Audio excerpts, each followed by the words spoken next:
On this episode of the WildFed podcast. Art, I feel, is an engagement with an intense mystery. Fairy tales and folklore are kind of like the dreams of the collective. It seemed to me Freud was looking through a keyhole. And when you look at Jung's work, it feels like he received a download from the divine. We exist in a universe made by God, whatever the hell that is. Why would you want to be in a universe made by people? This is an antidote to the metaverse. I'm on a speeding bullet train headed towards a completely artificial reality. Going into nature to find my food and my medicine and my water and things like that has been a way to reconnect and plug back in. I used to watch nature documentaries. Now you watch them, there's no death.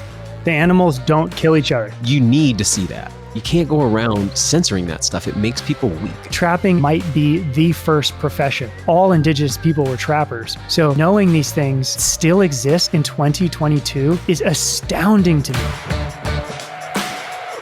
Episode 153 of the WildFed podcast, Dreams, Archetypes, and Becoming a Predator with Philippe Grenade-Willis is brought to you by Surthrival. Why just survive when you can thrive? Surthrival.com is your source for nature-based supplements that keep you thriving in our modern world.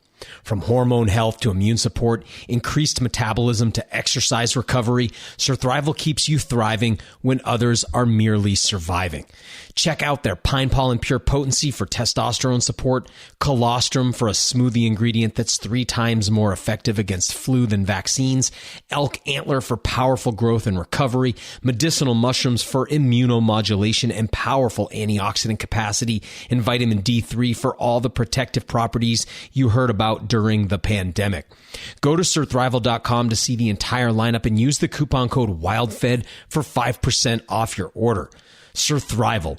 Why just survive when you can thrive? Hunting season is right around the corner. If you dream of being able to successfully and sustainably harvest food from the land, this might be your perfect next step. Learning to hunt can be overwhelming, especially without a mentor. From finding land to hunt on, to developing the skills, to learning to process your harvest and finding people with shared values you can hunt with. The Hunter's Journey is a thriving online course and community with mentors ready to guide you from where you are now to becoming a successful hunter. Their team believes in stewardship of the land, reverence for the species that they hunt, and respect for all people. Many of their students got out on their first successful hunts last season utilizing what they'd learned through the Hunter's Journey. And remember, even if you're not quite ready to harvest an animal yourself, you can apply these same skills to shooting with your camera. The Hunter's Journey has a special offer just for WildFed listeners. Visit thehuntersjourney.com and enter the coupon code WildFed100 to get $100 off the course. Again, that's thehuntersjourney.com and the coupon code is WildFed100. I've got some good news about the WildFed TV show. You can now stream both seasons 1 and 2 on demand at myoutdoortv.com. That's myoutdoortv.com. My Outdoor TV is Outdoor Channel's premium online subscription service. They host thousands of episodes of hunting and fishing content, making this a great subscription service for anyone interested in the outdoors. But if you just want to see WildFed, grab yourself a free trial subscription and then check out all 20 episodes at no charge at all. If you decide to keep it, it's just $9.99 a month. We're currently in production for season 3 of WildFed, which should start airing around the beginning of 2023. Hey, thanks again for all your incredible support. If you haven't already, I can't wait for you to see the show. I'm Daniel Vitalis, and you're listening to the WildFed podcast, a show about reconnecting with nature through hunting, fishing, foraging, and food. WildFed. Food is all around you. My interview today is with Philippe Grenade-Willis, someone I've been working with for years now on various art projects for both WildFed and Surthrival. Philippe is an incredible illustrator with a passion for the outdoors and the creatures that live there. In a nod to my former podcast, ReWild Yourself, today's episode is a bit more esoteric than most of the content we curate here, but it's also a lot of fun. We talk about art, folk tales, dreams, and archetypes, about the metaverse, transhumanism, and how quickly we're headed into artificial worlds at the expense of the natural one. And we discuss the journey that those of us who didn't grow up as hunters must embark on to embrace our new roles as ecological predators. It's a fascinating conversation that I didn't want to end. Philippe is currently working on the art for the packaging on a new and very exciting product for Surthrival, one I can't tell you about just yet. And he just finished up a t-shirt design for WildFed that we are launching today, our antidote to the metaverse t-shirt. I highly recommend you check out his art on his Instagram page, Our Numinous Nature. It'll give you some insight into the things we talk about on this episode. As we discuss here today, our world is changing fast. Soon, it might be unrecognizable from the one you were born into. But nature is a compass that is true, one you can trust to keep you grounded in reality. It's something more complex and beautiful than anything humans can create themselves. And as captured as we might be by the glitz and bright lights of our technology, it doesn't take much more than a walk in the woods to prove it. I suspect you already know and believe that, and that's probably why you listen to a show like this one. Nature truly is the antidote to the metaverse, one I suspect we're all going to desperately need in the years ahead. Philippe G. Willis, welcome to the show. Hello. Man, it's been a long time coming. I'm really glad to have you on here today. Well, I did want to say, I say I'm honored often, but truly, because I was listening to your old podcast, ReWild Yourself. I mean, 6, 7, maybe even 8 years ago when I still lived in Brooklyn. And it was one of the major inspirations for leaving New York City to kind of those themes you were exploring about feeling domesticated and kind of refinding our instinctual life it resonated so much. So I thank you very much for being a major inspiration in that. Well, you've been a big part of WildFed because you've been doing art for us now for, since pretty early into the project. So you're pretty woven through the fabric of the origins of this project. I think it's just about time you've been on here. Hey, I want to just say real quick, as people are listening to this, if they get on Instagram and go to Our Numinous Nature, at Our Numinous Nature, Numinous is Numinous. So Our Numinous Nature, they can see your art and see you. And the idea of you living in Brooklyn, man, I just can't. You just look like you're at home in Appalachia. So what's the story? What's the backstory there? Well, that's a good point. So when I still lived in Brooklyn and I was struggling with my film career, I had, waited tables and done all that like many creative people in New York. But I was struggling with my film work after film school. I would dress in two ways. I had like two personas. One would be like this, like kind of ridiculous cowboy look with like almost like Woody from Toy Story. And then And then the other one was kind of like this dandy and like crazy suits that were all mismatched. So one day I would dress like one and one day I would dress like the other. And it seems like the cowboy won out. It's a little schizophrenic. Yeah. Cause you do rock that sort of Yellowstone mustache in the big old hat. I mean, you look Appalachia to me now. I want people to see your art. I think you're just one of the most talented folks. And I everything you do. I mean, I sort of go through your feed sometimes and I just obsess over different images you've done. The very first thing that really caught my eye by you was you did the poison ivy wrapped around a stump, but you did it on a yellow background in the style of the Gaston flag, the Don't Tread on Me flag.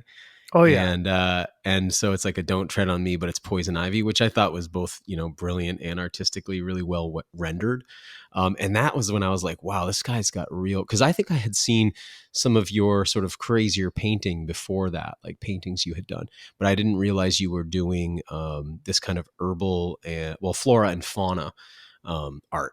And once I saw that, it's like, I have to work with this guy. So what's your background as an artist? I'm so curious. You said you were struggling with a film career initially. So sort of what was going on there? And then, how long have you been an illustrator? Well, again, thank you. Cause you've been kind of enjoying my artwork and my illustration work from the very beginning. So, I really appreciate that support. And now that I work for you guys for different illustration ideas. So yeah, So when I lived in New York, I was trying to have a film career. Like I was kind of young and thought that by like 24 I'd win an Oscar, just like very egotistical stuff wanting like that. wanting to make movies, wanting to Yeah, star yeah. in I went to film school. So I lived in Brooklyn for 10 years. I went to film school up there. I had a film buddy. We had a small film production company. We did a Oh, lot of wow. we did a lot of music videos. We did some documentary stuff. But by the end, we were like making makeup videos, like makeup tutorials, and I was like, I'm going to kill myself. Like this is not me. Like this has not. Right. And the thing I found extremely frustrating, but I didn't know it at the time with film work, and I wonder if I put this obstacle in my way unconsciously or something. But one of the obstacles was that you need a tremendous, and you know this with your show, you need a tremendous amount of money to do anything. So Yeah. my creativity was so limited that I would be weighing tables or, cold emailing or whatever. And then every once in a blue moon, we would have a project where I could be somewhat creative. That was so frustrating to me. And I have a friend, and she's from LA, and she knows some famous filmmakers. And she told me one time when we worked together at a restaurant, she told me that this one man said he does something creative every day. And that made me so mad when I heard that. Cause like, how is that possible? Yeah, when Like something triggers you like that, by the way, it's like, okay, there's something more going on here, right? Oh yeah. I was so mad. Like, what is that supposed to mean? Like, I need a lot of money to do something creative. And obviously now my life is that I do something creative every single day. So now I'm an illustrator. I used to draw. Yeah, I was going to say, did you go to art school? Like, clearly you didn't just start illustrating. I mean, your talent level is very high. So what was the background for art for you? Well, yeah, no school. So I used to draw like every second when I was a little kid. Like even when we would go to like church on Sunday, I would be drawing on all the backs of the pieces of paper. But it was never trained. It was very cartoon. As like a preteen, it was like very graffiti like. And then by like high school, I completely abandoned all drawing. I got into my bands and stuff like that. College, got into film work, and I completely abandoned the drawing, Wow. thinking I absolutely sucked at it. There's no training. I don't know what I'm doing. It all looks cartoon and shitty.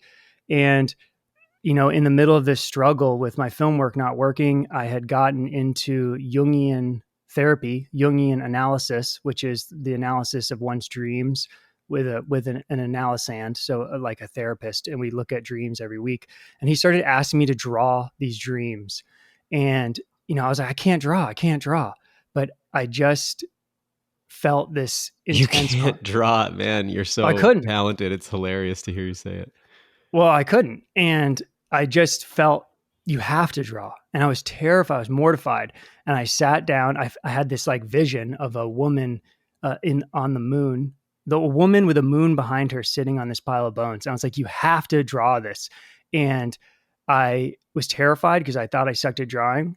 And I sat down, and for 15 hours, I drew straight, and I completed the image in one sitting. And then everything started to change. So having so little work for a long period of time with the film work, I was able to, anytime we didn't have a gig, I was able to just draw nonstop. So I spent years drawing so hard and so fast. And I mean like 18-hour days. I'd be dreaming about drawing, and I felt like I was catching up for decades. Yeah. I'd be listening to your old podcast for sure. And just powering through these images. Many of them would be images from my therapy with this, my Jungian mentor. And so I would be drawing my dreams and my nightmares, some of which are absolutely horrific, like almost like horror level. And I would just be rendering these. But they're amazing. Thank you. And so from there, I just kind of started getting little jobs with the illustration work. My uncle actually decided in his retirement, in his old age, to publish a book of poems. So he hired me, for a few $1,000 to illustrate for him, which was amazing. And then from there, it just started little projects. And what really started everything, and I have to be very thankful, is my mom, in her retirement. So my mom was very archetypally quite masculine in a way, very career oriented. And, she was the main breadwinner in my family. And in her retirement, I feel like she was coming to really her passion and to a more, dare I say, like feminine side of herbalism. And she got really passionate about herbalism and she was studying it. She had some amazing mentors who are friends now. Her dog is making a little funny noise. And at the end of one of her classes, her herbal classes, she said, Philippe, I have to do this project where I'm going to categorize different healing plants with the body systems that they heal. Why don't you illustrate it? And I was like, well, why would I illustrate this for my mom unless there's like something we can do with it? I was like, well, why don't we make like a coloring book or something? So we made this together and immediately it started selling to like apothecaries and herbal stores. And then literally this project with my mom, which was a little nerve-wracking to do because again, I'm really into Jungian psychology, and a man and his relationship to his mother can be very tricky. Very tricky stuff. You ever read Iron John? No. Yeah, it's about that. Yeah, it's kind of a Jungian archetype book. Anyway, go ahead. Really? Okay. Yeah. So, the last thing you want to do is it can be, in Jungian language, it can be like incestuous. And, there's archetypal stories of that, like Oedipus and whatnot. You don't want, you got to be extremely careful to not fall back into the mother's womb, back in your mom's there's a big part. basement. A big part of that book, Iron John, is about the part where of a man's journey where he has to separate from his mother. Absolutely. And then you like look at like some of ancient traditions or ancestral traditions, amongst tribal peoples, like ways that they create that break so that a man's life is that he's like severed from the childhood care because of how difficult it is for a woman to release her son into the world, obviously, right? It's like she's been parenting and caring, so it's like hard to do. So there's like often been ways that this has been codified into culture so that it happens cleanly, right? Absolutely. And when you read about that, it's often brutal. Like the 12-year-old boy will be in their home, their whatever the home of that tribal culture would have been. And then the men come in the middle of the night and abduct the child and put him through a ritual, circumcision, like all sorts of brutal rituals to say. Right. And often when the boy returns, he has a new name. He doesn't have his mother's name. He has his man name. Yeah. So, yeah. So you are making coloring books with your mommy. Exactly. So somehow that like catapulted an entire career. And what I find extremely interesting about that, so then all of a sudden I was being hired by these herbalists who were very welcoming.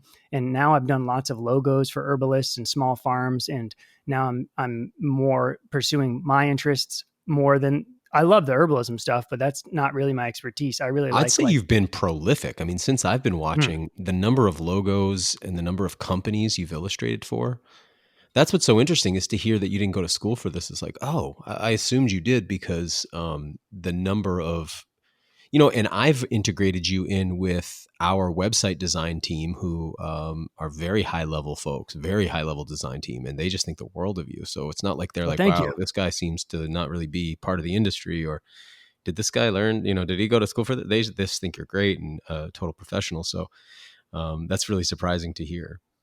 Yeah, well, thank you. Like we're doing this package together. I don't know if you can say anything about it, but they're working. I can't wait to announce like what you've been working on for us because it's very exciting to me. But yeah, I still got to keep it under wraps a little longer.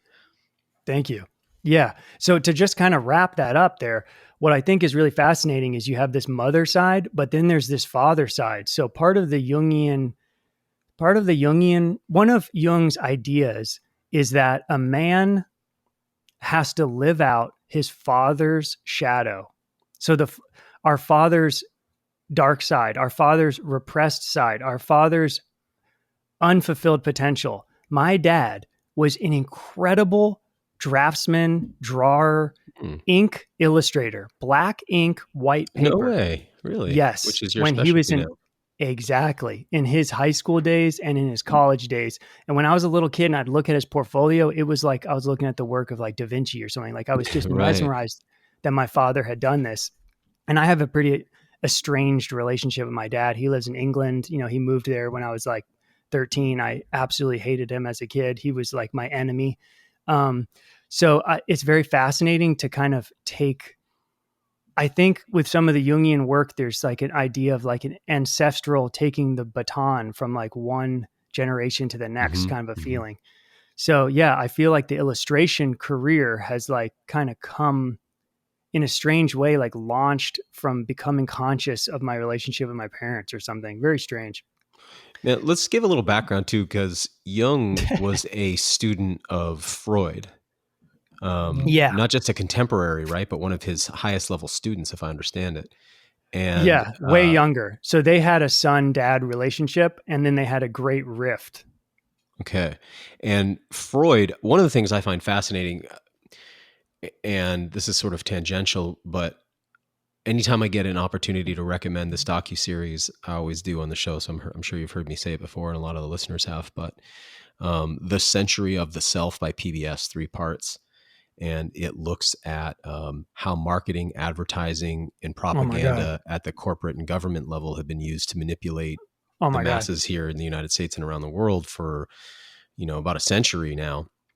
And it's absolutely shocking. But the piece that I'm referring to right now is that Edward Bernays, who is Freud's nephew, the reason we even know Freud's work is because Edward Bernays brought Freud over here to the US to take his psychological theories and apply them to mass marketing and then eventually government propaganda. So it was his Freud's nephew created propaganda. So the Freud work, which was all about like the unconscious essentially, and about the animal drives that he felt were, and impulses that he felt were, because Freud was almost like where Jung had this really like structured idea about human psychology, like we're structured by archetypes. But Freud seemed to think we were like animal impulse and chaos. Yes. Right. And so very different takes on this stuff.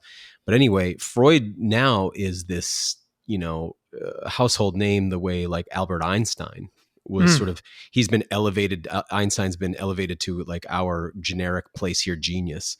And Freud's been like sort of lifted up as like the pillar of what modern psychology is based upon. But when you look at the two, for me, the work of Jung is so much more profound and resonates as so much more real. Not to say that Freud's work doesn't have merit, because obviously it does, but it's like it seemed to me Freud was looking through a keyhole. And when you look at Jung's work, you're like, it feels like he received a download from the divine. You're like, how does he figure this stuff out? Right. But his stuff's all about archetype. And so your artwork, that's what I love about it. It's, and when it comes to the work you do on flora and fauna, it's like you're tapping into more than just doing drawings of a squirrel. It's like you capture the archetypal spiritual essence of the animal or the plant that you're drawing, and it brings something more to it. That's what I really like. So it makes a lot of sense to me now hearing that you've got this background in Jungian psychology, because I didn't know that before, but it's like, oh yeah, okay, of course, because your work reflects it. Well, that's very kind. Thank you. I have a few things that have popped in my head. I actually know quite little about Freud, but yes, what I know is basically what you just said. Jung for sure was like almost a closeted mystic and didn't want anyone to know that because he wanted to be taken seriously by scientists. Doesn't seem so closeted now that you look at his work. No. Well, because now the Red Book only came out like a few years ago, and that's like one of his mystical downloads.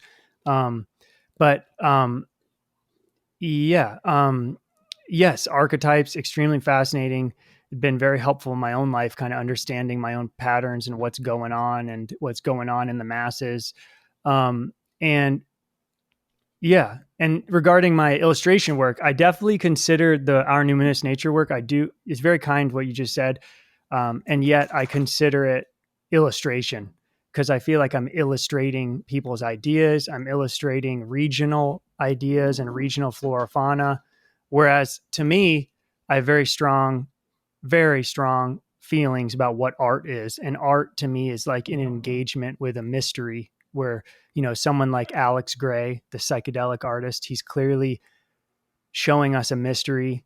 Salvador Dali showing the pure unconscious, like that to me is what art is. So I consider my work more illustration, but very kind of you to say that.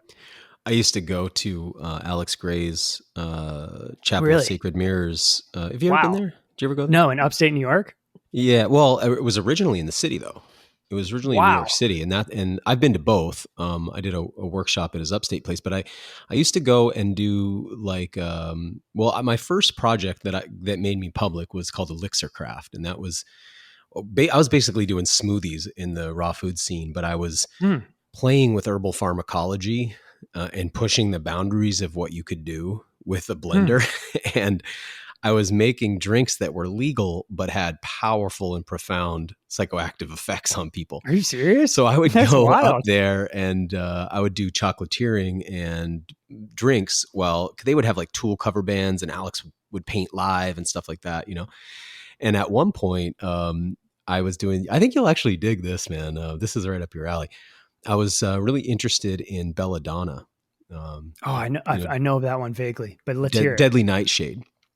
And, belladonna means beautiful woman. So the plant is toxic, atropine. It's one of the nightshades. So, the nightshades have all the solanaceous chemicals, some of which are really psychoactive. So if you look at plants like datura is a really great example of a psychoactive nightshade. But belladonna has atropine, and I don't know if we synthesize that now, but because it's used medically, but it's a pupil dilator.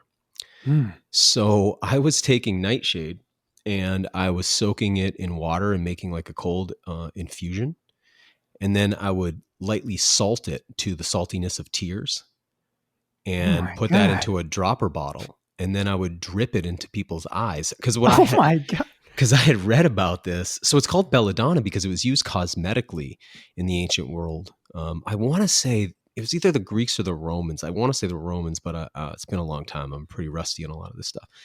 But anyway, they would use it because a really dilated pupil on a woman is just a gorgeous look.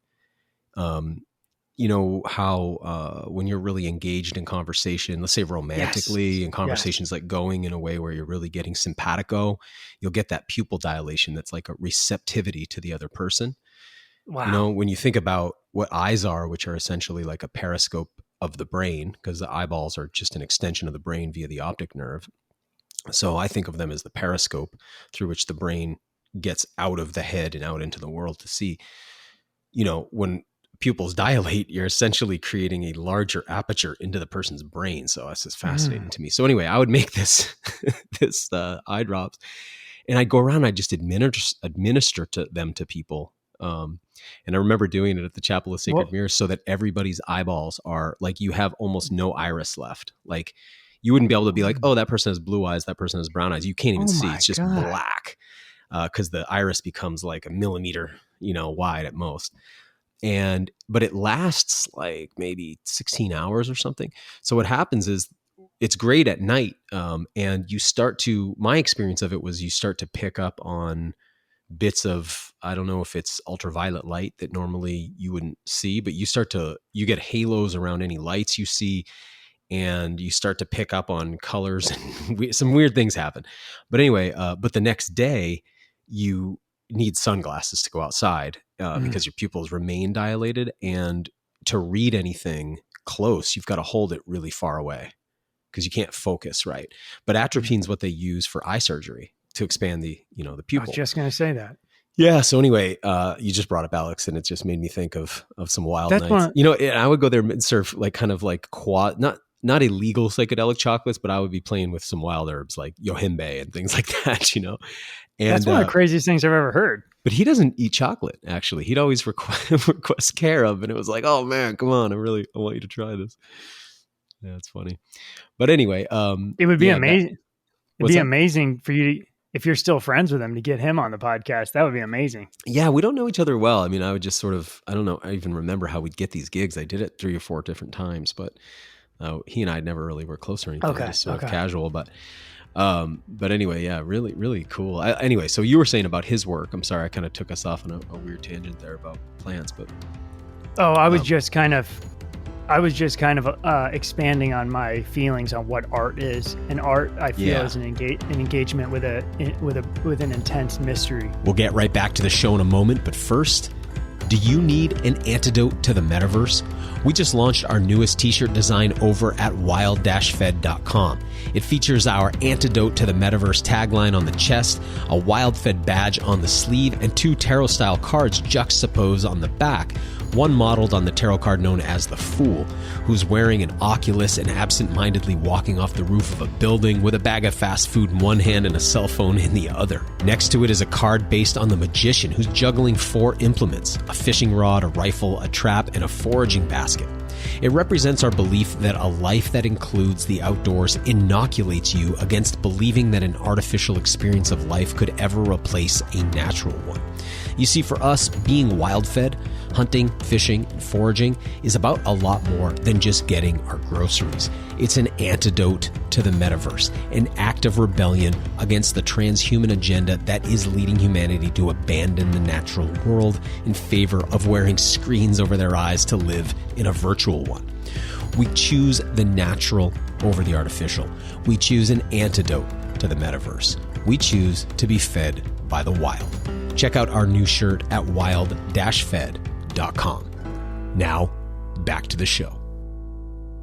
So you illustrate a lot of plants, animals, fungi, things from ecology, but there's this hint of something mysterious and of the strange, or I think the word weird in Gaelic means, if I'm sort of getting out of my lane here today, but weird initially meant sort of like that, things that had like a mysterious, almost, what would be the word? Like mystic kind of quality to them. When things got a little bit eerie, it's like weird.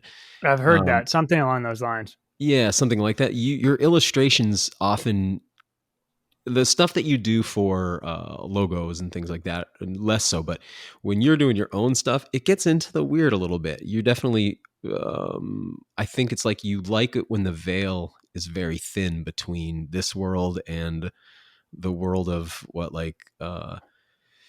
the primordial archetypes from which things are drawn. Like you like that veil between dream and reality, and you can feel that in your art. Like you're tapping into a collective unconscious, or you're tapping into like whatever primordial aspect of our psychology, and then bringing that into the art. Does that feel fair to say? I don't know. That's a very nice thing to say. I mean, I do feel that with my paintings, which we're not really talking about, but I paint my dreams and my nightmares. So that to me feels like an engagement with a mystery, because we are not in control of our dreams. You know, there's certainly nothing politically correct, or there's no ego control of the dream. You know, they're not there to point out morality. Our dreams point out, I mean, some of the most wild things possible. So I do paint my dreams and nightmares. That I feel is closer to what art is. My illustration work, though, sometimes I allow that kind of part of myself to come into to my amornuminous nature, personal illustration work. Sometimes I let kind of like the shadowy part kind of come in there a little bit, and I probably will keep doing that a little more. But, I mean, just so you know, dude, I feel it in your illustration as well. Not as much as in your paintings, but for sure, your paintings are well, unfiltered, I can't, you know. Yeah, I can't hold back like my I can't bottle up just like my love of the mysterious and often the dark. So my podcast, Our Numinous Nature, often explores quite dark topics, and folklore is certainly one way in which dark stories are kind of regionally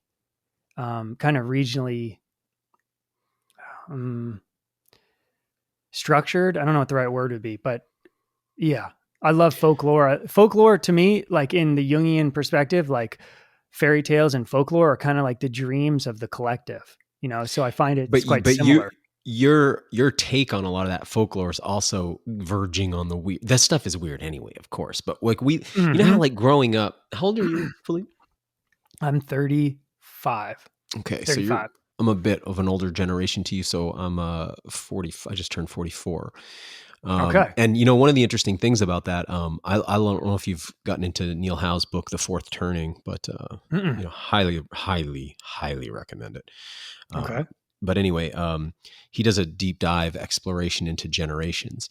And so you're a millennial essentially. So what's one funny thing, like I'll give you an example of this. I think you'll appreciate this since we're talking about weird things. He talked about how for my generation, Gen X, we grew up in an era where children were kind of seen as bad and were left to their own devices. So when I was a kid, it was just this normal thing for all kids to be gone all day long and you just don't come home till dark and no one knows what you're doing.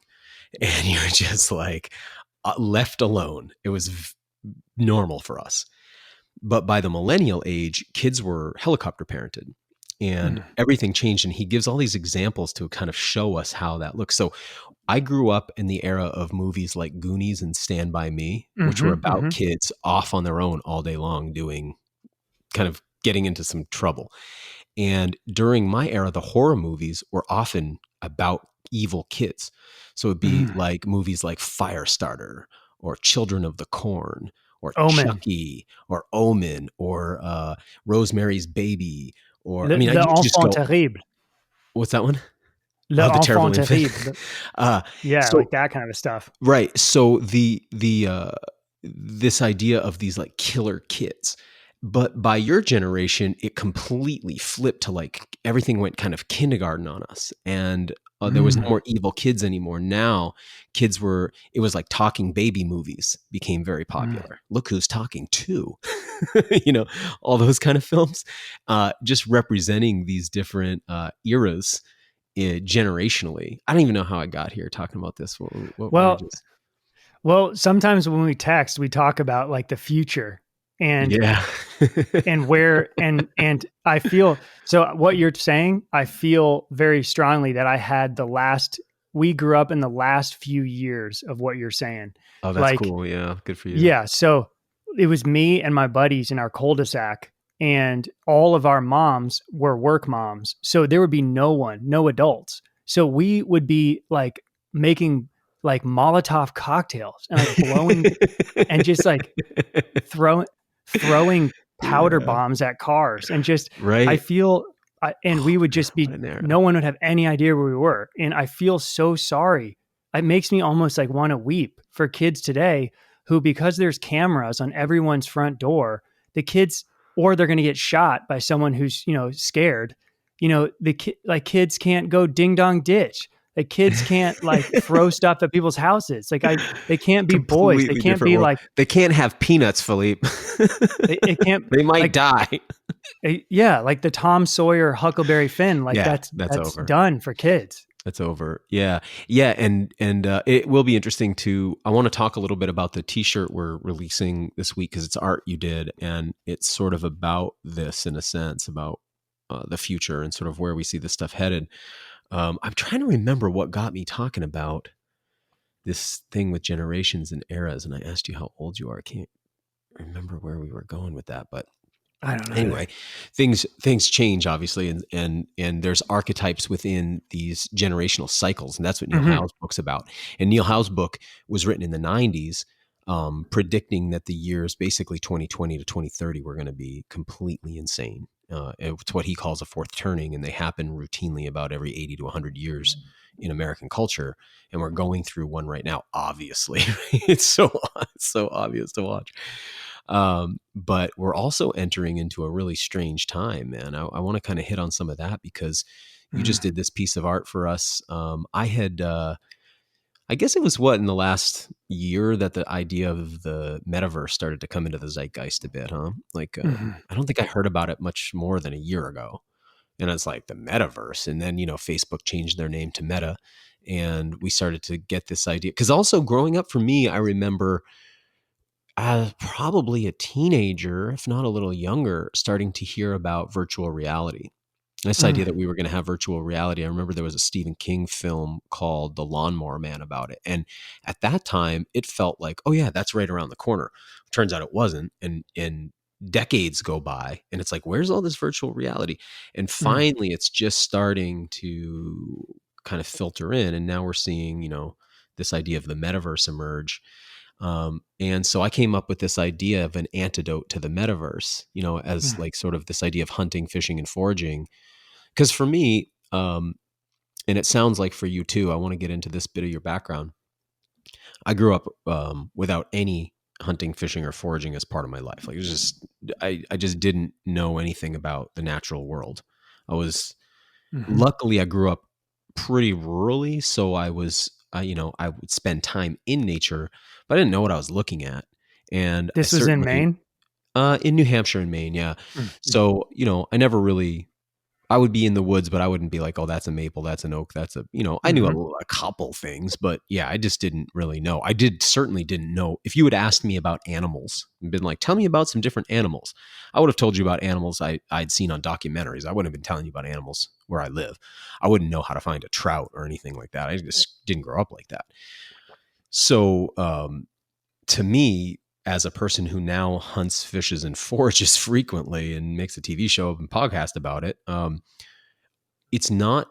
I have a very different take on it. For me, it's not about like one thing you'll hear. I'm sure you hear this on your podcast because you interview a lot of like old timers in your area, right? Who kind of live this life. Mm-hmm. So, a lot of people, they'll talk about the heritage of it, the inheritance of it, passing it on to the next generation. I'll hear a lot of that from the old timers. Like, I don't really have that idea of a heritage around it. Like, this is our heritage. For Mm-hmm. me, this is an antidote to the metaverse. I'm on a speeding bullet train headed towards a completely artificial reality. And I'm like, no way, I don't want that. So to me, going into nature to find my food and my medicine and my water and things like that has been a way to reconnect and plug back in. It's not been about this. I want to carry on what my dad taught me because his dad taught him and his dad taught him. Mm-hmm. Fully respect that, of course. Like, in fact, those are the people who teach me all the time. That's not me.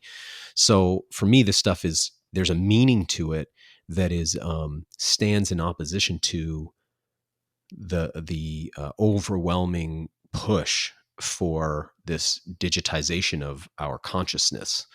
And so you've just done this illustration. The sort of tagline is antidote to the metaverse. And because I knew you're into archetype and I'm into archetype, I went with these two tarot cards: the Fool, Mm-hmm. card 0, and card 1, the Magician. And man, did you ever just, it's so interesting. I'll have something in my mind, I'll tell it to you, and you draw it. It's amazing. Dude, you're so talented. You're so talented. So let's describe those two images. I think we'll probably have that shirt up on the website this week, Awesome. because it just came in. I haven't actually received one yet. They're coming to me from another town in Maine. I should have it at my mailbox today. But let's talk about that illustration a little bit. Yeah. Well, I get a lot of fulfillment from illustrating people's ideas. So you had a pretty clear idea, and obviously it relates to some of my own thoughts and feelings with some of the trajectory of the human race regarding some of the bizarre kind of sci-fi ideas. But yeah, we illustrated, which also kind of felt like where I was at when I lived in New York. Um, the full image, your idea was to have a man walking off, looking at his phone, hooked up to the Oculus, so virtual reality, walking off the edge of a building. And then for the magician, we did a man, kind of surrounded the natural landscape with all of these, accoutrements of or paraphernalia of an outdoor lifestyle. So getting your food from the land. But what I think about when you mention all this stuff, it's like we already exist. We exist. We exist in a universe made by God, whatever the hell that is. Why would you want to be in a universe made by people? Like, they're going to manipulate you. Is that Like, a rhetorical question, or do we get to answer? Go on. Sorry. Go ahead. Yeah. I mean, can I share a dream I had recently? A Please. Yeah. nightmare? Please. Okay. Yeah. Every once in a while, I get these nightmares that just scare me to death. And this was one from like 2 months ago. This is just kind of like one image. The image was of what in the dream, the name for this character was like the orchestrator. And this man was wrapped in kind of latex and like almost like BDSM kind of strange latex gas mask, black gloves. And he was, the sky over a small town was opening, and this character was reaching out from the clouds And from his plastic gloves were long needles from every finger. And he was inserting the needle into babies and into the roofs of suburban quiet homes. This scared the living shit out of me. And recently after that, we watched The Truman Show. And if you watch The Truman Show now, it's a horror movie. And I almost had to turn movie, dude. Powerful movie. Giving me the I almost had to turn it off. Just so like dread. Intense. So it just that everyone is lying to the main character. And thank God the main character has something when the whole world is lying to the main character. And somehow he has some kind of intuitive guide within him that is telling him there's something more. There's something going on. You're being manipulated.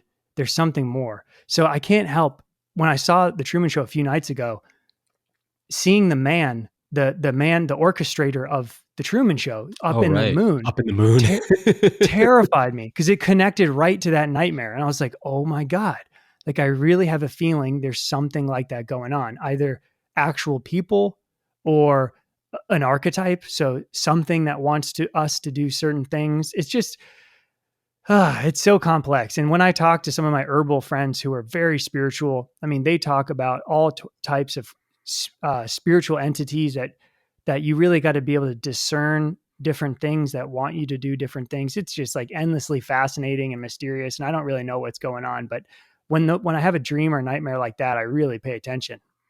What's your, there's so many things, there's so many directions I want to go, but what's your methodology? Like for me, I am woefully unconnected to my dreams. It has to be something pretty intense for me to bring it into my waking state in the morning.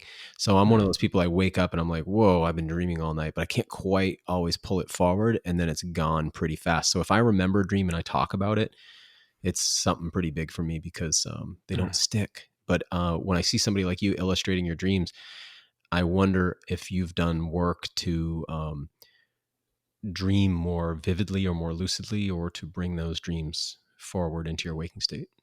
Well, no doubt. When I started getting into this a long time ago back in college, before I got into the Jungian dream analysis, and I was just interested in lucid dreaming, I would write down every morning. And once you start that, I mean, next thing you know, you're writing like 15 pages and it's too much. So I've neglected that, but sometimes, maybe once a week, I'll have one that I'm up in the middle.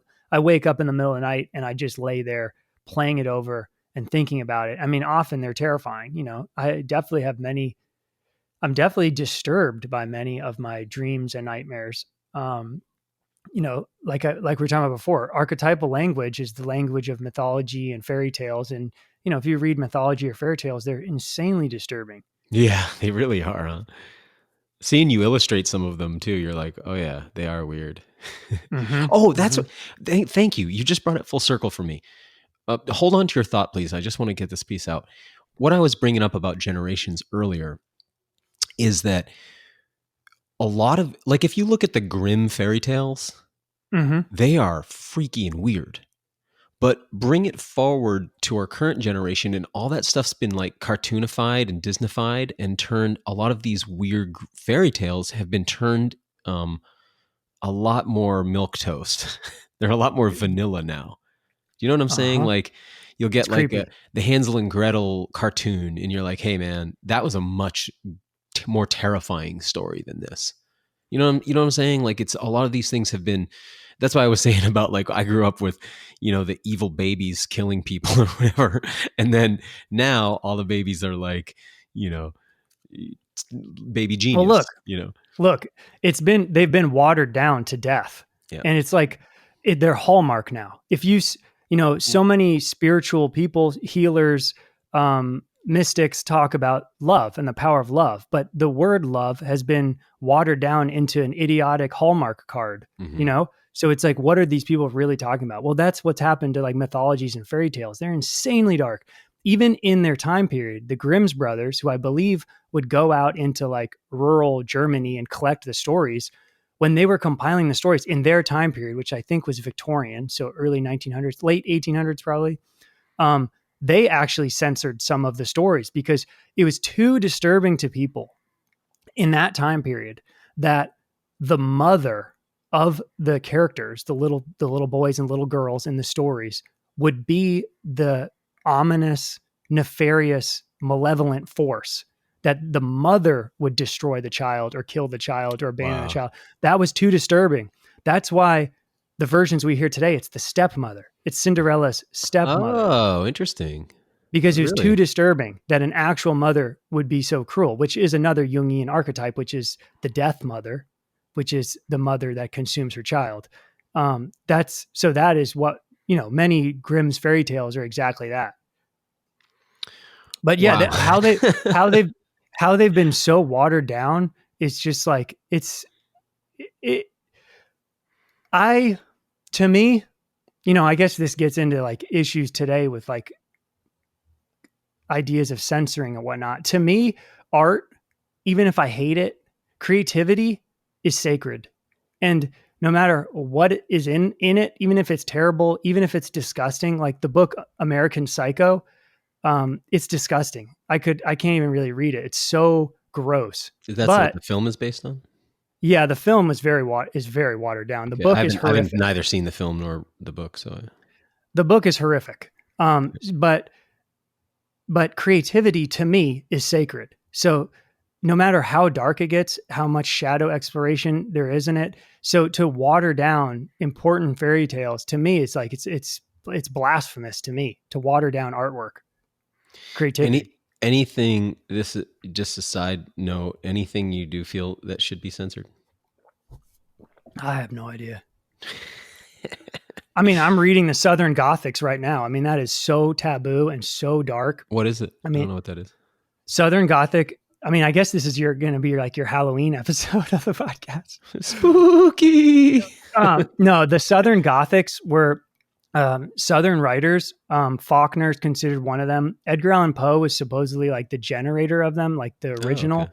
But the European Gothic is paranormal, ghosts. I love all that stuff. The supernatural, haunted houses, haunted castles. That's the European Gothic literature. The Southern Gothic was a very unique genre. Cormac McCarthy has a handful of books which are considered Southern Gothic. Oh, no kidding. Flannery O'Connor is considered the queen of the Southern Gothic. I'm currently reading Beloved, which is an African-American author, Toni Morrison. And that one's about freed slaves being haunted by the ghost of a dead baby in their house. And all of them have to do with Southern culture, taboos in culture, like the sordid and the twisted, lots of people with deformities and outcasts and criminals, and just really insanely dark and insanely taboo.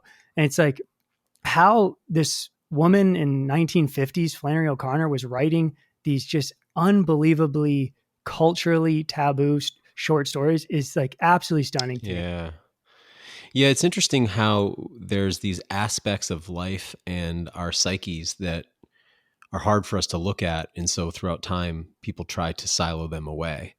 But because they're the shadows of our own psyche, that's impossible. And the more you repress them, the more they start to manifest out into the world. Real life. As pathologies, right? So exactly. And, I watch a lot of parents try to keep, and there's such an instructive story about the Buddha. I'm sure you're familiar where the Buddha, not fat, jolly Buddha, but the actual Buddha, Siddhartha, where he lives in the palace walls, and his parents want him to not know that there's sickness or death in the world. So he grows up unaware that any of that exists. And then later sneaks out of the palace and he starts to encounter infirmity and disease and death.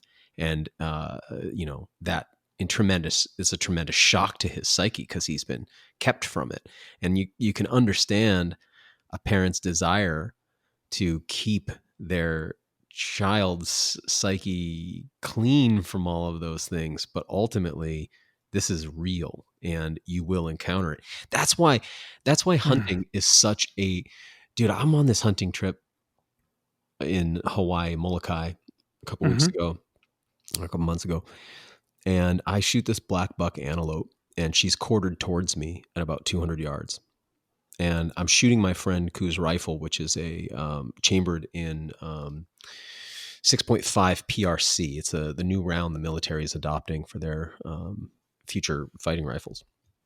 Anyway, this round, impacts her high in the chest, right where I'm wanting to hit her. But for whatever reason, it upon exiting blows everything out of the back of her like an enormous hole. And she starts, upon impact, starts running.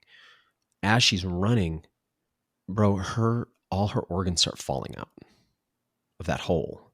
So the more she runs, that vigorous shaking, I mean, it's just hard to watch. Like her rumen falls out, her liver falls out, her intestines fall. Like as she's running, eventually she gets her hoof caught into her intestines and collapses. It's Wow. the most graphic thing. Wow. And of course, making a TV show, the footage is like in high definition, ultra slow motion, So, where you're like, well, I can't even put that on TV. I don't know what I'm going to do. But the point is that kind of visually graphic thing ultimately is like, well, okay, maybe it's sort of like doing deadlifts. Like, hey, that's really hard on your body, but you get stronger because of it. So, I could understand somebody being like, hey, I don't think you should lift weights because when you do, it breaks down your muscle tissue. It puts a lot of strain on your joints. It puts a lot of compression on your bones. Well, it turns out if you don't do it, you lose muscle mass, you lose bone density, you lose mitochondria, you age faster, et cetera, et cetera, et cetera. Doing those things, subjecting yourself to the difficult, the hard, the thing that kind of sucks in the moment actually makes you stronger. So similarly, I think when we try to shelter ourselves from the shadows side of the world, it's like every time do you follow any of those accounts like Nature is Metal on Instagram? Mm-hmm. You know how often you'll get the like, this video is, I don't know what they call it. It's videos like you can't see it. What do they call that? It's been like, whatever it is, they've like blanked it out and you've got to like hit the button to say you want to see it. And then you see it and it's like a lion eating a gazelle or something. And you're like, dude, you need to see that. You can't go around censoring that stuff. It makes people weak. Well, have you noticed, do you watch nature documentaries? Because I used to watch them all the time as a kid. Now you watch them, there's no death. Oh, and the animals don't kill each other. It's all about climate change now. That's true. But they never kill each other. You never see the successful hunt anymore. I haven't watched them in a long time. They just seem, because now that I'm actually out in nature doing things, I'm kind of put off by well, now I can see that there's political agendas woven into those things. Unfortunately, it's not a clear representation of reality very often. Absolutely. It's designed to make you think about the world in a certain way. Absolutely. That's a whole topic in itself. But what you were saying about your deer in Molokai, definitely that really rings true. For me, like you, I grew up, well, I don't know if you grew up in the suburbs, but like you, hunting was not a part of my childhood. And those first experiences, especially with trapping, there's no doubt, there's two things that no doubt I felt by feeling this calling to the hunt. And one is it was a masculine manhood ritual that I was 30 years old and I was still a boy living in New York. My career wasn't taking off and I was, at the end of my partying days, but very, very much a boy.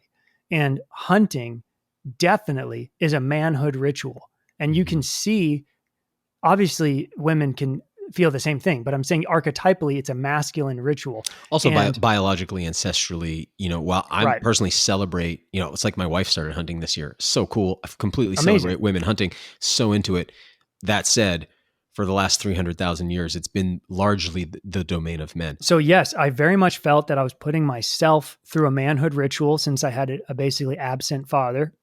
And not only that, I also felt a very intense through experiences similar to like what you're talking about with that intense dying of that axis deer. It was a loss of innocence, like a complete loss of innocence. Right. And it's like, for the first 2 years of hunting, I did not want to say kill and I did not want to say killer because killers are locked in prison. And so, but now I'm a killer. And that was extremely disturbing.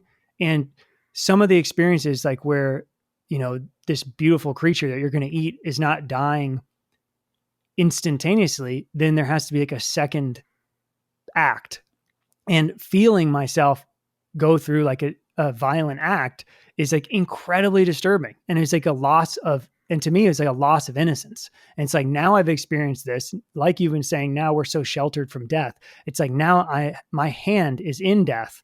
And yet this is a transformative, ancestral, beautiful act, which, you know, is a providing act. I mean, back to mythology and fairy tales, hunters were heroes.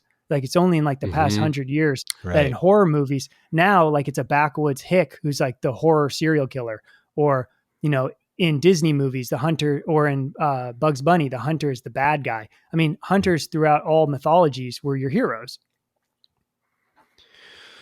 Wow, dude, there's something there. You know, for me, the most powerful hunting moments are when you shoot something and it doesn't die, and you have to then kill it by hand.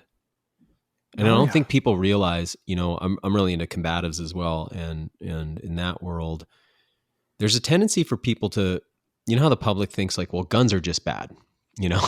So they're like, guns are bad. So if you defend yourself, well, you should do it some other way without a gun. It's like, well, like what, a knife? Like, has anyone thought that through? Like, how horrible? Because when you kill an animal with a knife, is a really intimate act of penetrating that creature, right? You're penetrating it. It's like verging on the erotic in the sense. Now you're, you know what I'm saying? Like, you're actually penetrating it. And, you know, to cut an animal's carotid artery, you typically are going to have to put your hand that's not holding the knife somewhere on that animal, like on its antler or on its head or something, and then cut it. And then often I'll put a knee onto a deer's rib cage and CPR the blood out of the cut that I've just made. I mean, it's intimate. Or even I'm sure you've felt this, like you're holding a squirrel and it's still alive. Maybe it's unconscious, but you still feel the heartbeat, and then that heartbeat just kind of fades out and suddenly it's gone. You know, you did that.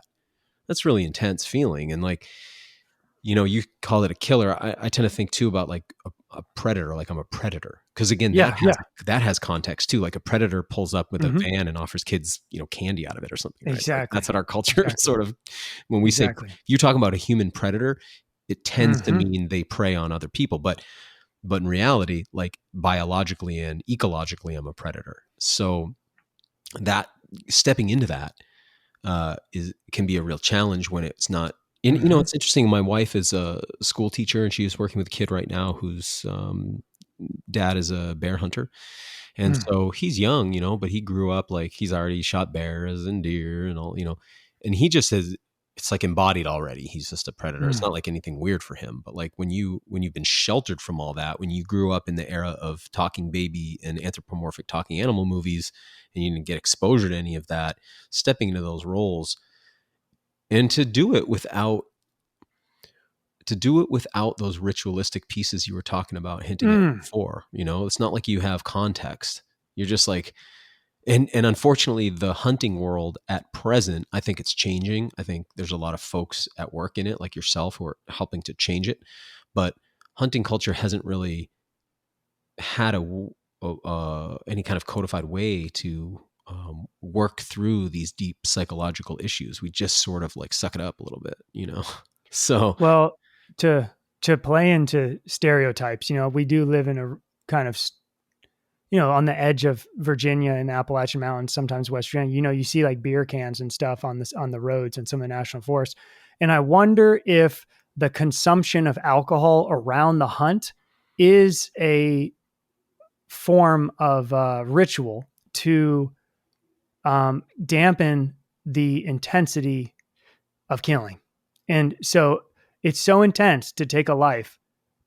It's so emotionally burdensome that perhaps for some, the drinking of alcohol is to kind of lower that threshold, to lower that intensity. Because I noticed too, amongst in the military, amongst folks who are elite, you know, operators. So in other words, folks who are training to and or actively, you know, killing other human beings.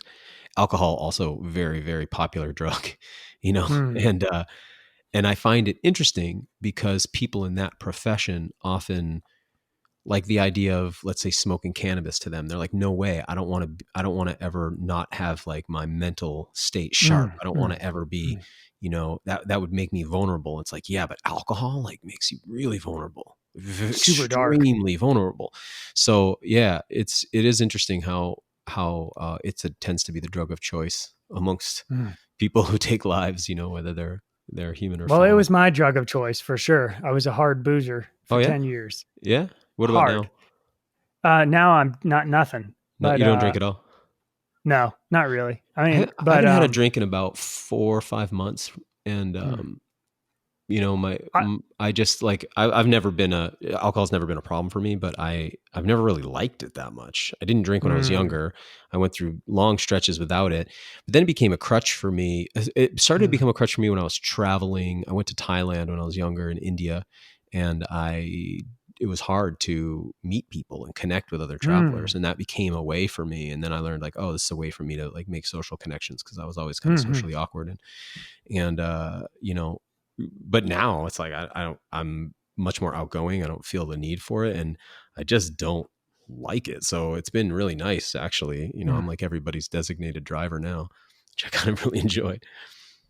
I definitely found that so I drank like sometimes when I lived in New York, it'd be like 14 days in a row of blacking out, just partying so hard, like getting out of school and college and going straight clubbing. But I found that once I started to express some of my wilder creativity, that was the exact same place that the drinking was. That the wildness that I would be so crazy when I'd be drunk. I'd be the craziest guy. So instead of it being out of control and unconscious like that, once I started putting it into creativity, it completely took away the need and the desire for booze. And, Jung gets AA is founded on, the founder of AA was writing to Jung before he founded it, and thanked Jung for some of his insight onto alcohol as a spirit and as a low unconscious form of trying to connect to God. Really fascinating stuff. I mean, when I read that, Still Drinking Hard, and I read that, I mean, I just like broke down and wept so hard, because it's something about it felt so true. It's wild how with AA too, which is probably arguably the most effective. I mean, it's got to be the most effective way for people who are true alcoholics, whose lives are being destroyed. There's so many gradations of substance use, of course. And, but I'm talking about people whose lives are being destroyed. One of the most interesting things to me about AA is that, or NA, or any of the, 12-step programs, is that they're predicated upon, accepting a higher power. It's incredible. To me, that's so foundational to the human psyche. So getting back to why would you want to, when you live in such a beautiful creation, so to speak, why would you then want to create some other alternate universe? Yeah. Why would you want to plug into a matrix? Like you already live in paradise. Exactly. But the reason I think is, when you don't believe in any higher power, then you are left with the idea that humans are the highest power. Therefore, this is what we just do, because there's no, you don't subjugate yourself to anything greater than yourself.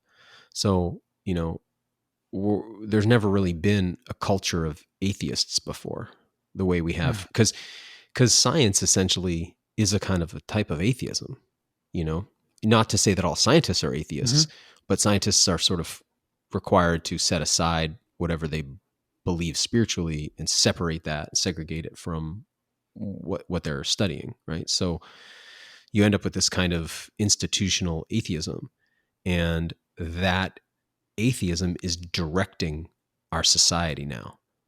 And the same way that it's directing the alcoholic, or it's directing the drug addict, and so our behaviors are becoming less and less rational, and more aberrant, and getting like further afield, because we don't ever like check back in with something greater than ourselves. In Yeah. AA, as you know, it's not like you have to take on Christianity or Catholicism or anything like that. It's just like you just need to subjugate yourself to a higher power and ask for help from that higher power and admit that you actually don't know how to run your life. Like, that's all it is. And like, that's what human beings have been doing forever until just recently, God, yeah. you know?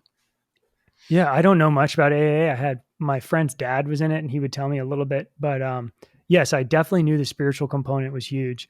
And just like, yeah, more and more as I've lived rurally, I've felt, I grew up like Catholic, kind of like, I don't know what the right word is, the Catholic where you're just doing it, your family, Sure. we don't talk about God at home, but we go every Sunday to Catholic church, then Presbyterian church, and then no church. And, then in college, you're like, well, none of that shit is real. I'm reading all the atheists and being like, look how stupid religion is.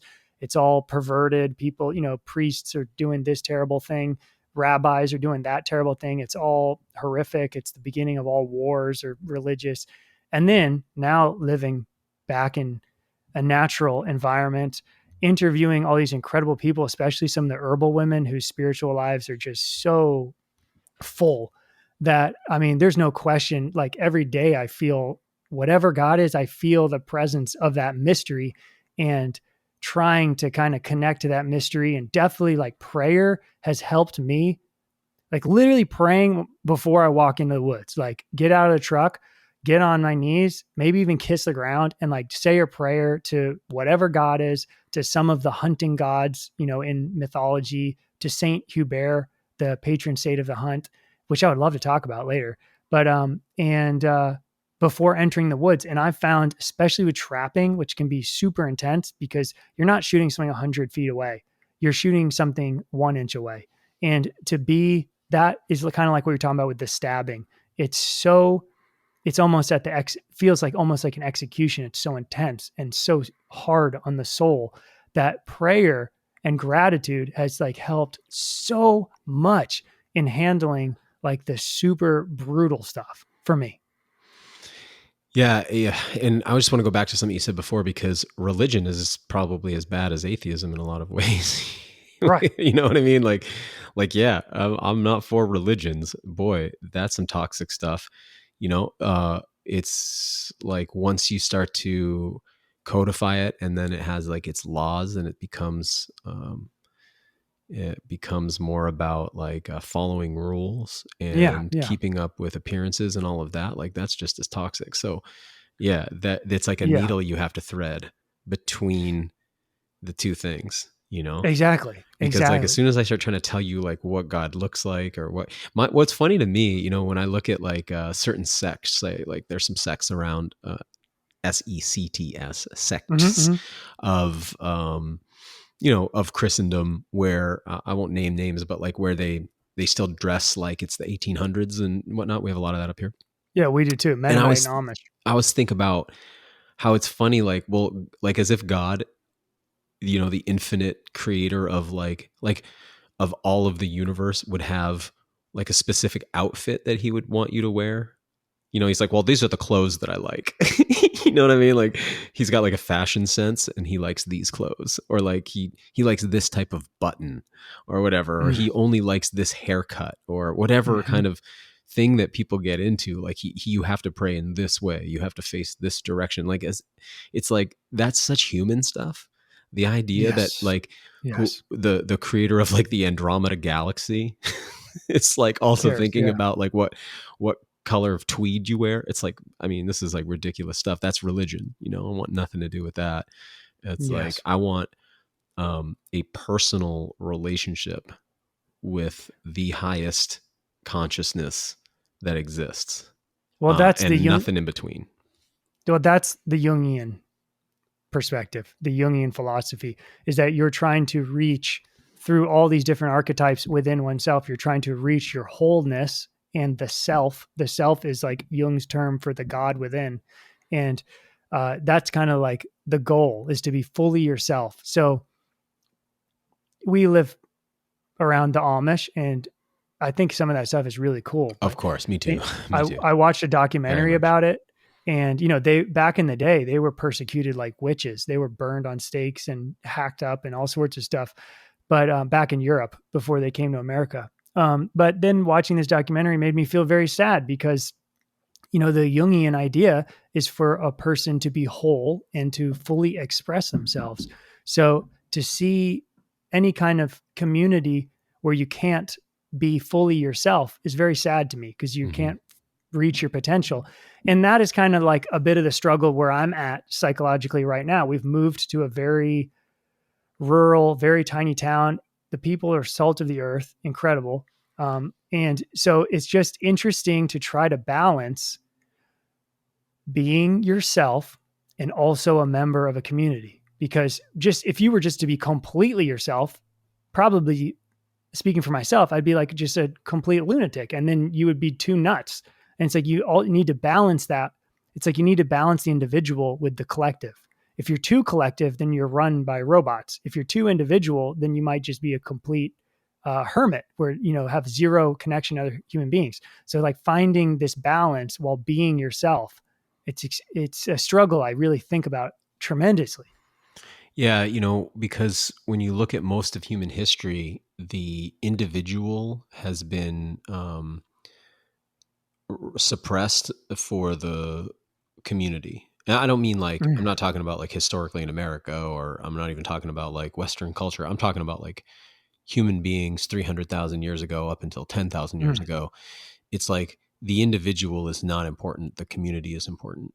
And then we've kind of flip-flopped it now to where the ego is the most important thing. I think like the best way I'll illustrate it is if you just listen to a sampling of modern hip hop music, which has kind of become the music of our culture in a sense. And it's all it is bragging about a person's own ego, right?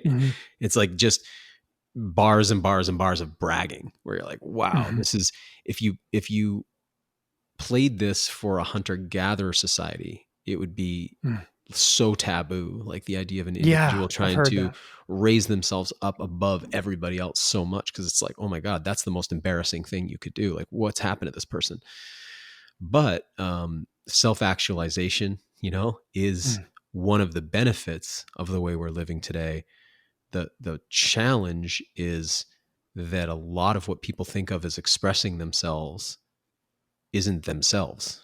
They're expressing all of this like bizarre shadow content, but it's not. Yeah. Is that really you? Is that really you? Right. Exactly. And that's a hard question. Yeah. And a lot of people have, and it's so interesting because now we're in that era of like, how do you identify, and like when this is an interesting thing, because it's like, is it the self? Like, because ideally you identify as yourself, as your truest self, right? You're like 1 in 8 billion. You're you. But like now you could identify as a cat, and and in some places like the school department has to like let you drink out of a cat bowl in the classroom. Really? Oh, you haven't seen that? That's like a real thing happening around the country, man, where there's like kids who are allowed to like respond in meows in class. Like, so it's like, okay, wow, that's hard for me to believe that's yourself. Sorry. I mean, it's just like hard for me to believe that, So anyway, wow, we're or those are or perhaps some of those are rituals which can be expressed through ritual, but have exactly. Right. There's nowhere to do that. Correct. Exactly. Yeah. Like I really like the surrealist filmmaker Alejandro Jodorowsky, one of the greats. He made The Holy Mountain, which is a psychedelic masterpiece in the 70s, and El Topo and other midnight psychedelic wild movies. What did you say? The Holy Mountain? The Holy Mountain. I haven't seen anything by this person, I don't think. Oh my God, they're incredible. But he just came out with a documentary that I haven't seen because it seems so intense, but he has a form of therapy called psychomagic, which is basically using poetic and dream language through rituals to enact, certain things you need to get through. So in his documentary, he shows he's Chilean, I believe, but lives in Paris. He does tarot and all sorts of stuff like that. Amazing man. But in the documentary, you'll see like someone who has been buried in the ground, covered in meat, and letting vultures land on him to eat the meat. So there's this, and the person is like weeping. So clearly, some of these things that we're all dealing with They can act be out these incredibly bizarre things as a form of yeah. therapy. Yes, like a Whoa. play. Like it's literally like a play. Yeah, gotcha. So it's like a dream play or a poetic play, and it's pretty wild. And so I wonder all about this stuff, and how to be yourself and also be a part of society. I think about it all the time. It's going to get interesting because our society is headed towards a much more top-down panopticon type of a situation where you have, extremely regulated behavior. We're moving into regulated speech, nonstop constant surveillance, not just by the state, but by sort of infinite number of corporate interests and tech interests, right? And like when we were growing up, you never thought like you were being recorded ever. Now, oh my God, you're like always being recorded. And you at least need to assume it, right? So we're like moving into an era where true expression is going to actually get a little bit more complicated, and there isn't a lot of room for some of these things you're talking about. Healthy ritual, it's a weird time, and I guess back to that illustration that you did for us, the metaverse character, I think we're going to start seeing that more and more, like people who are there in the room with you, but they're not in the room with you. They're somewhere else. And they're leaving the natural world and going into a human created world. It's like the Tower of Babel is the sort of archetype for me, is like the, Vivian, my lady, she in a past relationship, she knew a lot of people in the tech world and hacker world and computer world. So every once in a while, she captures a little glimpse of what's going on in some of that. And she told me that there are people who are saying how relieved and comforting it is to chop wood in a video game. Whoa, dude, that's crazy. Yeah.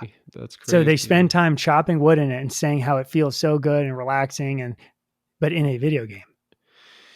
It's funny, like how we don't talk about it. It's just like a given that these like tech oligarchs get together every year and go to like the deadest place in North America where they burn a giant effigy of humanity.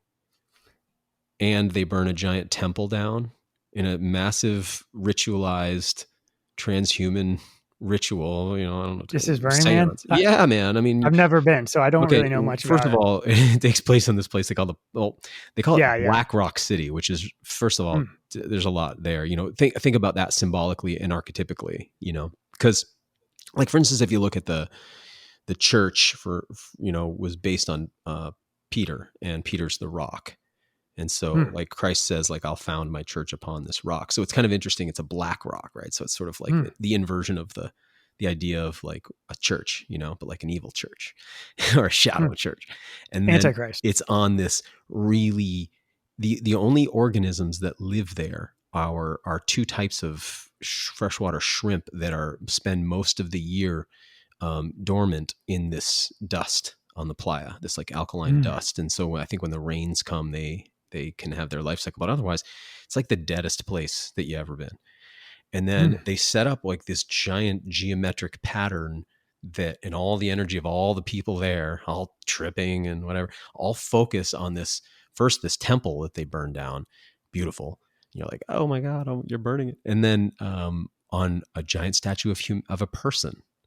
And it's like, to me, when I was there, I went one time, I was like, I just have no interest in going back, but I was like, it scared you? It spooked you? Dude, first of all, you're like, who's putting all this on? And then you find out it's like all these tech people, right? And then it's like, they're burning down an effigy of humanity. So that's like transhumanism. It's like the idea of burning down humanity to give birth to the next thing, which is what? Like the metaverse, the transhuman, the integrated cyborg. Like, what are these people doing exactly? I Very find it interesting like really, perspective. really disturbing.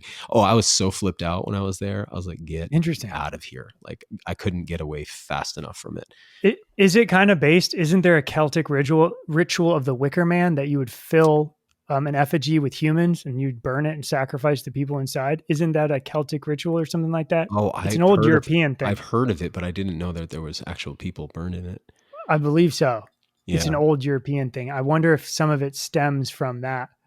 Man, that's fascinating. I've never been, so I don't want to comment on it. Obviously, I've seen images and stuff. I'm going to piss a whole bunch of listeners off, I'm sure, who love going every year, and I understand, like, it's a freaking fun party, dude. I mean, no question, like, it's an awesome party. But if you just zoom out and you're like, wait, what are we doing exactly? Like, because what happened for me when I was there, I was like, oh, this is extremely intentional. There's the whole floor plan. You should look at it sometime. They construct a city. It's 60 something thousand people or whatever. And the city is all structured to all the streets lead to this man that's going to be burned. And it's all geometric. Like, it's not random. It's not just a random party, And I'd ask people, like, what is this? What does this mean? And everybody's like, dude, what are you talking about? This is a great party. And you're like, all right, bro, you are roped into a ritual here. And it might, I don't know, maybe it's nothing. Maybe I'm making it into something more malevolent than it really is, but for sure it's a ritual. For sure it's very intentional. And from my experience, most of the people there were oblivious to the fact that they were taking part in it. So that part was really weird to me too, That gets into Jung's idea of the collective unconscious. So, you have a collective movement, whatever it is, whatever the ideas are in the collective movement. And the goal is to be conscious of your part in a collective movement. Like, are you being true to yourself? Do you understand the collective movement? Things like that. So that's kind of fascinating what you're talking about as you were witnessing these rituals. Yeah. And I mean, this is happening all the time in other ways too. People are taking part in things and they don't really understand what it actually is. They just they add energy to it. So you become, like, you add fuel to it. So, and maybe don't know it. So, like, similarly, I just felt like all these people are gathered around focusing their energy on this one thing. It's like a giant seance, it's like, wow. Like, hey, before I take part in that, maybe I should figure out what it means, like, what is it? And then when you realize who's there representing it financially, and then you look at what those people are doing in the world and what they're creating. Well, what are they doing? You've told me a little bit via text, but like what? Is it just a lot of these futurist ideas? Well, come on. You see where this is all headed. This is all headed to, like, humanity living inside of a artificial construct, right? Which is, right. And I texted you that stuff with machines, Yeah, I texted you that picture of there's already like a mechanical uterus where they're trying to grow people inside of the mechanical uterus. It's terrifying looking. Oh, so yeah. I think I sent you a picture of that. It's like these bubbles. It's like these balloons. And I guess they're trying to take, I guess what they're saying they're doing is they're taking premature children who normally would die and they're putting them for their last period of growth. Finish out their gestation in there. Yeah. Incubating them in these like little pods. And I mean, nightmare visuals. Yeah, that's a thing. But like couched in, because what you just said for a reason sounds great, right? It's like, oh man, I mean, premature birth is really hard on a baby. Somebody who's grown up and been born significantly premature, it's like really, it's a lot to come back from. It's a pretty big disadvantage. So it's like, wow, well, of course I would want something like, a technology for that. But then often these things don't get used for those things, right? So it's like, I was just reading about the Bill and Melinda Gates Foundation have been funding research into a tattoo that is put on you. It's invisible. It's a patch that you wear, and it's got all these little needles on it, and they inject a chemical called luciferon into your skin. God. Okay. And then that stuff is bioluminescent. That's why it's called luciferon, because luce is light, and so it's a light reflecting molecule. It just happens to be called luciferon. Yeah, because the light bringer. Lucifer is the light bringer. He Oh disguises my himself God. as an angel of light.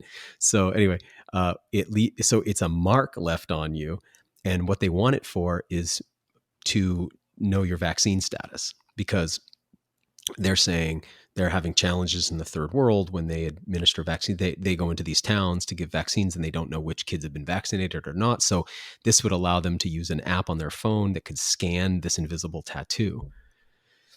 Now, what's interesting about that is, like, in the Bible at the end, in that whole crazy, wacky ending part, there's this system where a mark is put on people. And if they don't have that mark, they can't buy or sell. They can't participate in the world system. It's called the mark of the Oh beast, my right? God. And so it's just fascinating Oh that then my you not only God. have Bill and Melinda Gates Foundation funding research into a mark that you would put on that would show your vaccine status, but we also saw recently that if you weren't vaccinated, that there was a time where you couldn't participate fully in the economy. Oh my God. Right. So the idea of this, and then that it would be a chemical called luciferon, of all the things, you know what I mean? Of like all the things that you could, they're kind of trying to whitewash it by calling it, what are they calling it? Like nanodots or something. They're trying not to use the name of what the Oh my bioluminescent God. markers. Anyway, my point, I'm not trying to say that that's the mark of the beast from the Bible or anything like that. I'm just trying to say it's so funny Well, when this is you a look fun, at we're just what, having a fun we're having conversation. a fun conversation. When you look at where all of what these people are developing, it's all so dystopian that it's like, God are almighty. you taking dystopias and then like using them as a playbook, or is this coming out of your unconscious and the collective unconscious? You don't realize you're aligning yourself with like the nefarious side of the human shadow. Like, is this stuff emergent? In other words, like does an empire start to resemble like Darth Vader and his evil empire, because Well, that's like that's what's in the human shadow, or are they like well, trying to do that on what, purpose? what sends like a chill down my spine is when the facade is of,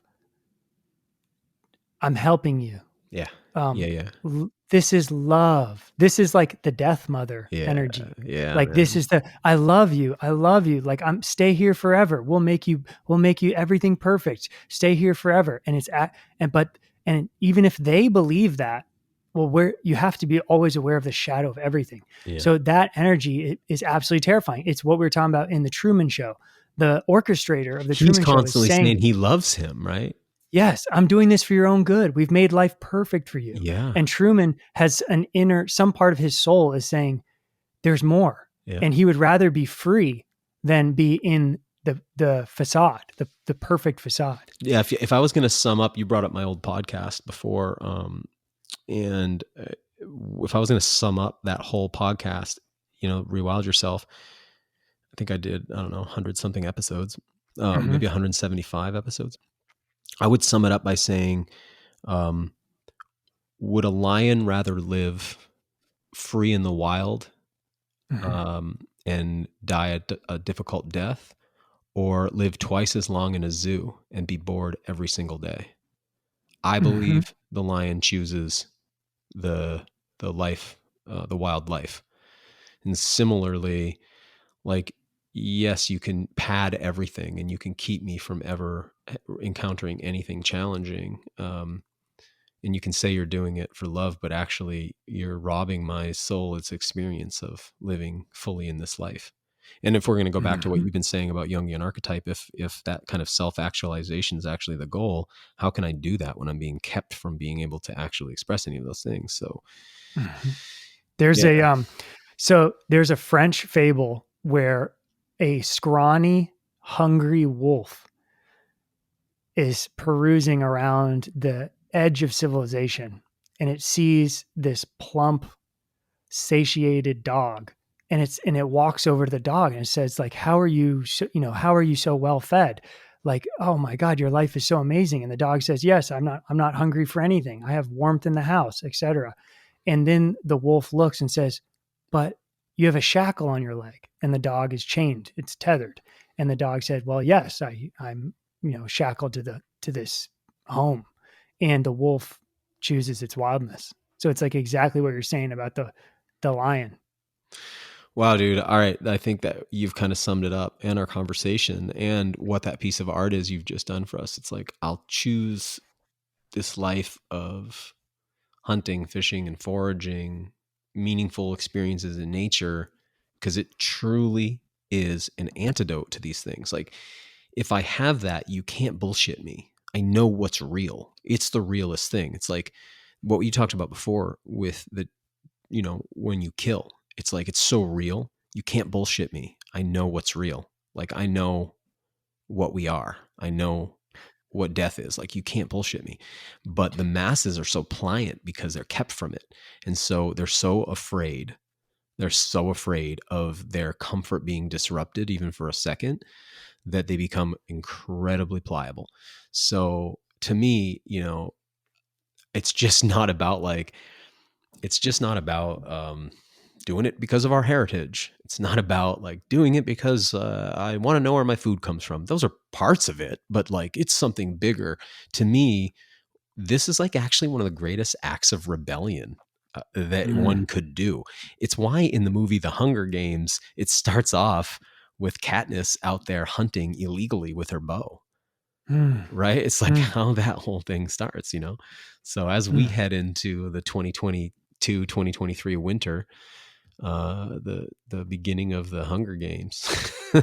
Well, and so even if sometimes I have trouble with, I've looked into, I've studied whether or not I feel morally sound with some of like the wilder side of hunting. So like trapping, it took a lot of study to see if I felt called to that, but it took a lot of studying to make sure what I was doing was not just barbarous. And, a lot of the traps now are made with biologists and made with veterinarians, and the same traps that are used to relocate animals are the ones that trappers use. So they're actually reasonably quite ethical. And I bring that up also, and also then with the hound hunting. So I have a little squirrel dog, but I've joined in the bear hunt with dogs. So both trapping and the hound hunting, to me, when I was first entering this, this super powerful activity, I found both of those a little intense, aggressive, and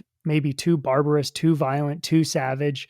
Now, whether or not I want to do much of either of those, it seems right to me that they still exist. Like, these are so ancient. Like, I read it's why we have dogs. Right. It's why we have dogs. Everyone is doing it. When you watch African hunters in the bush today, they'll have a pack of dogs helping them out. I mean, our Native Americans, I interviewed a Cherokee man who talked about how they would actually train wolves to hunt with them in the Smoky Mountains. So trapping supposedly might be the first profession. And it was like the first way to trade. So all indigenous people were trappers. So knowing these things, why am I saying this? I'm saying this because that it still exists in 2022 is astounding to me. And astonishing that something feels, I don't know if good is the right word, but it feels like I'm just in awe that these things still exist and I can still take part in something that obviously my ancient ancestors were doing all of this. Obviously. That's what I'm saying. It's a lot harder to fool somebody who, first of all, has a secure food source, but also somebody who's connected to that kind of reality, that kind of unbroken human heritage. It becomes very difficult to fool you into eating Soylent Green. You know the movie Soylent Green? You ever see that? Charlton Heston? What is that? You really don't know the movie? No. Well, I can't. Have you heard of it, Soylent Green? No. It's a Charlton Heston movie. I think it was made in let me just look that up here. I want to say in the late 60s, early 70s. Let's see. Soylent Green, 1973. Okay. It's one of the early dystopia movies. It's a must watch. But it takes place in 2022. I just watched it the other night with my wife. And I didn't realize that. I was like, she'd never seen it. And I was like, oh, you should see this. I have it on DVD. So we watch it and it's like, oh my God, 2022. And it holds up, man. And there's some things that, it's worth your time. I don't want to reveal too much, but it's a very famous story about what the people are eating They eat this thing called Soylent Green.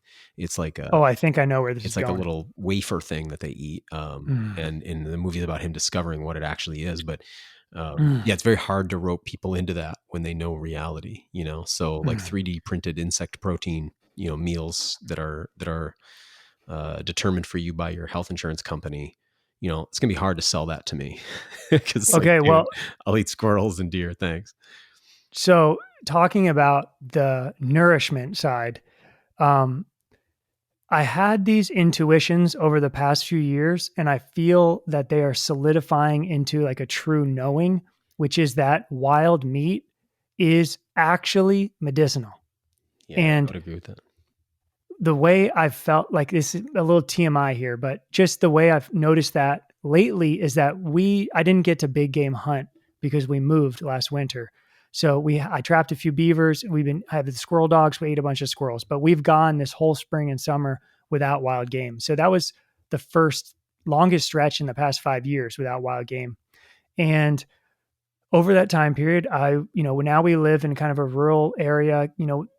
It's real, the concept of the food desert in rural America. We have to drive an hour and 15 minutes for organic options. I was buying organic beef, feeling like, well, isn't that better? Of course it's better. And I was having the most, and this is totally TMI, the most disgusting, like, gas. Like, it smelled sick. Like someone is sick. Like, this is toxic. And I was like, I think I need to change this. So instead of the organic grocery meat, I started buying farmer's meat from right around here. Now, is that organic? I don't know. But immediately it felt better. And then I got my first squirrel 2 weekends ago on opening day. And when I cooked that up, Vivian and I ate that ravenously. We ate it like with almost possessed. Just like our bodies needed real food so badly. And we were just going, oh my God, so good. Like, we need wild game. Mm-hmm. And I am like, and now eating beaver meat for sure. And another way I illustrate this is the wonderful folklorist out of Asheville, Doug Elliott. And I know Doug. He's amazing, man. He's a great guy. Amazing. In one of his books, Wild Woods Wisdom, Encounters with the Natural World, he talks about learning from old timers, and that would talk about how groundhog grease was medicinal, and you could put groundhog grease like on your rusty your knees, like for arthritis, I believe. And he was trying to understand what was going on. So he is a naturalist, a folklorist, a storyteller, an herbalist. He started observing groundhogs, and he would sneak up on them, hunting without a weapon. And he would see that the groundhog would be eating medicinal weeds, such as like violets, dandelions. So he came to the conclusion through empiricism, through observation, that there was truth, that these old timers knew that the groundhog fat was medicinal because the groundhog is eating medicinal plants. So if you go with that logic, then wild game is obviously going to be medicinal. That if you live in a wild area, they're going to be eating medicinal trees. The beavers are going to be eating, the bark off medicinal trees, or the cambium, or whatever the hell it is. The deer eating medicinal leaves. So it's like, it is actually medicinal. We were hunting this year on Standing Rock. We were hunting prairie dogs. And their belief there is that the prairie dog is medicinal because he eats the roots of all of the herbaceous plants on the prairie. And so he accumulates all that medicine as well. They see it the same way. And so, yeah, I would really agree with you that, that's real. We haven't been getting the real McCoy. Philippe, man, I'm bumping up against my hard stop here, man. I feel like I could go on with you all day. This is great. I mean, maybe you come back on sometime. We could keep going because it's really fun to traverse the psyche with you. I've really enjoyed it. That was super fun. Thank you. Yeah. And we'll have, like I said, we're going to have those t-shirts available soon. So hopefully we'll try to coordinate that with this episode coming out, and so people can see it. And in the meantime, I really want to send people to Our Numinous Nature, both the podcast, but also your Instagram account. I just think people are going to be really taken by your art. And then, are you still available for work? Like if, yeah, cause I'm just thinking it might take a while. Okay. Yeah. A lot of the people listening, who have small businesses, particularly who are in, businesses that focus on wild foods, medicinal plants, things like that, or even have podcasts or YouTube channels or whatever, and are looking for logo type art, I think they're going to be really taken by your work. It really speaks to people who are into this stuff. So I want to make sure people go there, and we'll put up links to all that. But hey, dude, it's been great talking to you, and I'm just looking forward to getting to know you more. Yes, and I have prints and T-shirts for sale as well, all at the same places. Oh yeah, by the way, can I get you to send me one of those squirrel dinner prints, man? I'm just looking at that going like, oh my God, I got to have one of those in my office. It's so awesome. For sure. Cool, man. Well, really looking forward to another opportunity to keep talking like this. It's been a blast. Thank you so much. It didn't have too much to do with nature, but it was fun. Wait, can I say something super quick? Yeah, go ahead. So, incredible book, and you should get him on your podcast. James A. Swan. He's a Jungian. He was a psychology teacher, does other stuff now. He wrote a book called The Sacred Art of Hunting. In his book, he claims that everyone that he has witnessed, who he says is individuated, which means like fully themselves, all of them have an appreciation for nature. All of them. So back to everything we've been talking about, this futuristic world where there is no nature, that the love of nature is absolutely vital to reaching our wholeness. Wow. And it's something that you're not going to get from virtually chopping wood. That's for sure. Exactly. Cool, man. I'm going to look him up. Thank you so much. And I'll be in touch with you soon. Thanks for listening to the WildFed podcast. Help us grow this show by subscribing and leaving us a rating and review. It ensures better rankings and more advertiser interest, which translates directly into better shows, more awesome guests, and a constant stream of fresh new content. Have a question you'd like answered on the show, or a hunting, fishing, or foraging trip you'd like to host us on? Email us at info@wild-fed.com. If you still haven't seen season 1 of the WildFed TV show, you can go to myoutdoortv.com, grab yourself a free trial subscription, and then check out all 10 episodes. Season 2 of WildFed premieres on Outdoor Channel in early 2022. And be sure to visit our website, wild-fed.com, to check out our store for WildFed hats, stickers, and more. WildFed. Food is all around you.